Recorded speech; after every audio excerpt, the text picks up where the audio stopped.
Hi friends, welcome to Pendems kitchen. Pendems కిచెన్లో ఈరోజు వీడియోలో మల్టీగ్రెయిన్ హెల్తీ దోశ రెసిపీని చూపించబోతున్నాను. ఈ దోశ చాలా చాలా టేస్టీగా ఉంటుంది అండ్ చాలా హెల్తీ కూడా. తప్పకుండా మీరు కూడా ఒకసారి ట్రై చేసి చూడండి. సో ఇక లేట్ చేయకుండా ఈ మల్టీగ్రెయిన్ క్రిస్పీ దోశని ఎలా వేసుకోవచ్చో ఈ వీడియోలోకి వెళ్ళి చూసేయండి. ఈ దోశల పిండిని ప్రిపేర్ చేసుకోవడానికి ఫస్ట్ ఇలా ఒక ప్లేటును కానీ లేదంటే ఒక గిన్నెను కానీ తీసుకొని అందులోకి 1 కప్పు పొట్టు లేని పెసరపప్పుని వేసుకోండి. వీటినే సాయి పెసరపప్పు అంటారు కదా, వాటిని 1 కప్పు వేసుకోండి.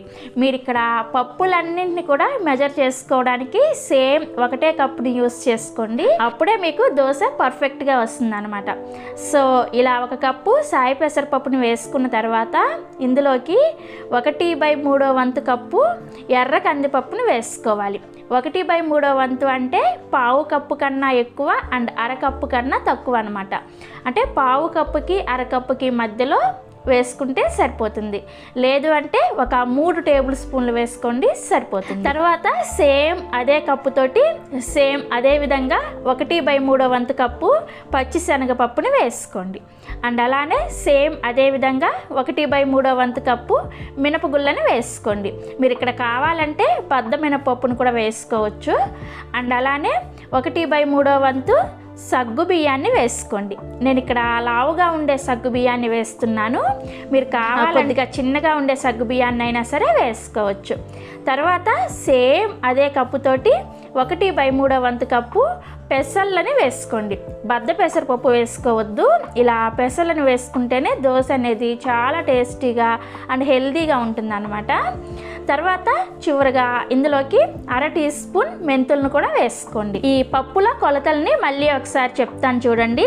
1 కప్పు సాయి పెసరపప్పు అండ్ 1/3 వంతు ఎర్ర కందిపప్పు, 1/3 వంతు పచ్చిశనగపప్పు, 1/3 వంతు మినపగుళ్ళు, 1/3 వంతు సగ్గుబియ్యం అండ్ 1/3 వంతు పెసలు, 1/2 టీ స్పూన్ మెంతులు. సో ఇవన్నీ వేసుకున్న తర్వాత నేను ఇక్కడ మీకు చూపించడం కోసం ఇలా ప్లేట్లో వేసి చూపించాను. మీరు డైరెక్ట్గా ఒక గిన్నెలోకి వేసేసుకోండి.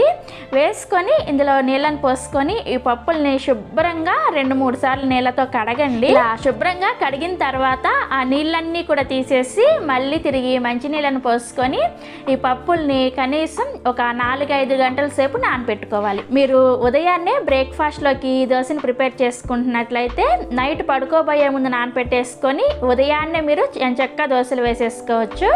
ఈ పిండిని పులియ పెట్టాల్సిన అవసరం ఏమీ లేదన్నమాట.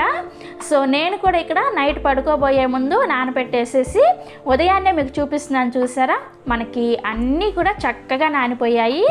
ఇప్పుడు ఇందులో ఉన్న వాటర్ అంతా కూడా తీసేసి మళ్ళీ ఒకసారి శుభ్రంగా కడగండి. కడిగిన తర్వాత ఇలా ఒక మిక్సీ జార్ని తీసుకొని అందులోకి ఈ నానపెట్టుకున్న పప్పులన్నింటినీ కూడా వేసేసుకోండి. వేసుకొని ఈ పప్పులను గ్రైండ్ చేసుకోవడానికి అవసరమైన నీళ్ళని పోసుకొని పిండిని బాగా మెత్తగా గ్రైండ్ చేసుకోవాలి. ఈ పిండిని మరీ పలుచగా గ్రైండ్ చేసుకోవద్దు. ఇక్కడ నేను వీడియోలో చూపిస్తున్నాను చూసారా, ఈ కన్సిస్టెన్సీలో రెడీ చేసుకోవాలి. ఇలా గ్రైండ్ చేసుకున్న పిండిని ఒక గిన్నెలోకి వేసుకోండి. వేసుకొని ఇందులోనే మీ రుచికి సరిపడా ఉప్పును కూడా వేసుకోండి. వేసుకొని ఇప్పుడు మీకు దోశ బాగా క్రిస్పీగా కావాలి అనుకుంటే ఇందులోకి ఒక 2 టేబుల్ స్పూన్ల వరకు బియ్య పిండిని వేసుకోండి. లేదు మీకు బియ్య పిండి వేసుకోవడం ఇష్టం లేకపోతే స్కిప్ చేయొచ్చు. బియ్యం పిండి వేసుకోకపోయినా కానీ దోశ చాలా బాగా వస్తుంది. కాకపోతే వేసుకుంటే ఇంకా ఎక్స్ట్రా క్రిస్పీగా వస్తుంది అనమాట. ఇలా 2 టేబుల్ స్పూన్ల బియ్య పిండిని కూడా వేసుకున్న తర్వాత ఈ ఉప్పు అండ్ బియ్య పిండిలో కలిసేటట్లుగా చక్కగా కలిపేసుకోవాలి. ఇలా కలుపుకున్న తర్వాత పిండి కన్సిస్టెన్సీ చూసారా, మనకి ఈ విధంగానే ఉండాలి.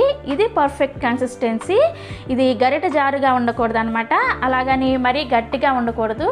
నేను వీడియోలో చూపిస్తున్నాను చూసారా, ఈ కన్సిస్టెన్సీలో ఉండాలి. నేనైతే ఇక్కడ గ్రైండ్ చేసిన తర్వాత ఒక్క చుక్క నీళ్ళు కూడా యాడ్ చేయలేదన్నమాట. మనకి దోశలు వేసుకోవడానికి దోశల పిండి పిండి రెడీ అయిపోయింది. ఇప్పుడు దోశను వేసుకోవడానికి స్టవ్ ఆన్ చేసి ఇలా దోశల పెనాన్ని పెట్టుకొని పెనాన్ని మీడియంగా వేడి చేసుకోవాలి. మీడియంగా వేడైన పెనం మీద ఇలా కొద్దిగా నీళ్ళని చిలకరించుకొని టిష్యూ పేపర్తో కానీ లేదంటే కాటన్ క్లాత్తో కానీ క్లీన్ చేసేయండి. ఇలా చేయడం వల్ల దోశ అనేది పెనానికి చక్కగా స్టిక్ అవుతుంది అనమాట. అప్పుడే మనకి దోశ అనేది క్రిస్పీగా కాలుతుంది. ఇలా క్లీన్ చేసిన తర్వాత మంటని లో ఫ్లేమ్లోకి పెట్టుకొని మనం ముందుగా గ్రైండ్ చేసుకున్న పిండిని ఇలా ఒక గరిటెడు వేసుకొని దోశని పల్చగా స్ప్రెడ్ చేసుకోవాలి. దోశ మీకు ఎంత పలుచగా కావాలంటే అంత పలుచగా వస్తుంది. దోశని ఇలా స్ప్రెడ్ చేసుకోవడం అయిపోయిన వెంటనే మంటని మీడియం ఫ్లేమ్లోకి పెట్టుకొని దోశ పైన పిండంతా కూడా ఉడికే వరకు ఉడికించుకోవాలి. ఇలా దోశ పైన పిండంతా కూడా ఉడికిన తర్వాత ఇప్పుడు దీని మీద 1 టీ స్పూన్ నూనెను వేసుకొని ఈ దోశని అన్ని వైపులు కూడా చక్కగా ఎర్రగా కాలే వరకు కాల్చుకోవాలి. పెనాన్ని అటు ఇటు తిప్పుకుంటూ కాల్చుకున్నారంటే మీకు దోశ అంతా కూడా చక్కగా ఎర్రగా కాలుతుంది అనమాట. సో ఇక్కడ నేను మీకు దోశ అంతా కూడా చక్కగా ఎర్రగా కాలిన తర్వాత చూపిస్తున్నాను, చూసారా? ఇలా చక్కగా కాల్చుకొని మీకు నచ్చిన షేప్లో ఫోల్డ్ చేసుకోవడమే. దోశ చూసారా ఎంత కలర్ఫుల్గా ఎంత క్రిస్పీగా వచ్చిందో. టేస్ట్ కూడా చాలా చాలా బాగుంది. మీరు కూడా తప్పకుండా ట్రై చేయండి. ఇదే విధంగా మిగిలిన పిండితో కూడా మీకు ఎన్ని దోశలు కావాలంటే అన్ని దోశలు వేసేసుకోండి. కాకపోతే మీకు అన్ని దోశలు కూడా క్రిస్పీగా కావాలి అని అంటే ప్రతిసారి కూడా దోశ వేసే ముందు ఇలా కొద్దిగా నీళ్ళని చిలకరించుకొని ప్యాన్ని క్లీన్ చేసుకున్న తర్వాత దోశను వేసుకుంటేనే మీకు అన్ని దోశలు కూడా క్రిస్పీగా వస్తాయి అన్నమాట. అలానే ఈ పిండి మీకు ఒకవేళ మిగిలితే నెక్స్ట్ డే కూడా దోశలు వేసుకోవచ్చు. నెక్స్ట్ డే వేసుకున్నా కానీ దోశ ఇంతే పర్ఫెక్ట్గా వస్తుంది అనమాట. సో చూసారు కదా, మీరు కూడా ట్రై చేయండి. ఈ దోశని ఏ చట్నీతో సర్వ్ చేసుకున్నా కానీ చాలా చాలా టేస్టీగా ఉంటాయి. మీరు ట్రై చేసిన తర్వాత టేస్ట్ ఎలా ఉందో మీకు ఎలా వచ్చిందో కింద కామెంట్ సెక్షన్లో నాతో షేర్ చేసుకోండి. అలాగే ఈ వీడియో కనుక మీకు నచ్చినట్లయితే ఒక లైక్ చేసి మీ ఫ్రెండ్స్కి రిలేటివ్స్కి కూడా షేర్ చేయండి. మరిన్ని యమ్మీ అండ్ టేస్టీ రెసిపీస్ కోసం పెండెమ్స్ కిచెన్ని సబ్స్క్రైబ్ చేసుకోండి. Thanks for watching.